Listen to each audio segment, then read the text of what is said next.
Hello all, Jamie Rodgers here today from Creative Expressions, and today we are looking at a technique I've developed called Subtle Snow. This is using a die cut release tool, and we'll get onto that shortly, but it's ever such an easy one to do and quite good fun.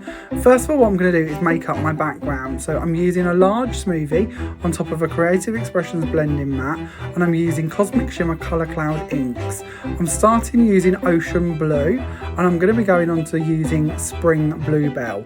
I'm starting to make up a bit of a night sky effect is the aim here. This one's quite light, so if you wanted to do it a bit darker, you could certainly use darker shades of blue. You could also use blue cardstock. It doesn't have to be an inky background we're working on top of, but I quite like the shading we can create using the blended inks. These inks are brilliant because they just go together so effortlessly. You'll notice there's no real start-stop marks with them. The blending is just sublime. They really are a good ink to work with, and certainly a fun one to begin with if you're new to ink blending. Once I've done my background, I'm going to come in with my lovely white clouds blending ink. Now this saves my baking all the time, because at any time I've put a splodge or a mark on a card I've just made, I use the little smoothies and I go over and cover it up with a couple of layers of this. It reminds me a bit of Tipex, but without the texture because it's an ink.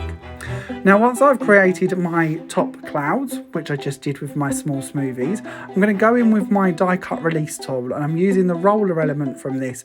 I'm rolling it through the ink and then I'm bringing it down in vertical lines so it looks like snow is falling out of the clouds. This is quite subtle, and you could certainly do more of it, or you could work on a darker background for it to pop even more so, but it's just a real easy effect that I thought was quite lovely. As you can see with this card, I've used exactly the same technique, but I've also added in a moon and I've popped it behind an aperture. Same with this card, exactly the same idea. And then moving on, I'm going to show you a big frame I did. Same sort of ideas, done in the same way, but just added in a few more die cuts and stamped elements. You can also use this technique to go over your flowers to give them more texture. So I've just used the roller using coloured inks this time over the top of the cardstock before die cutting my flowers.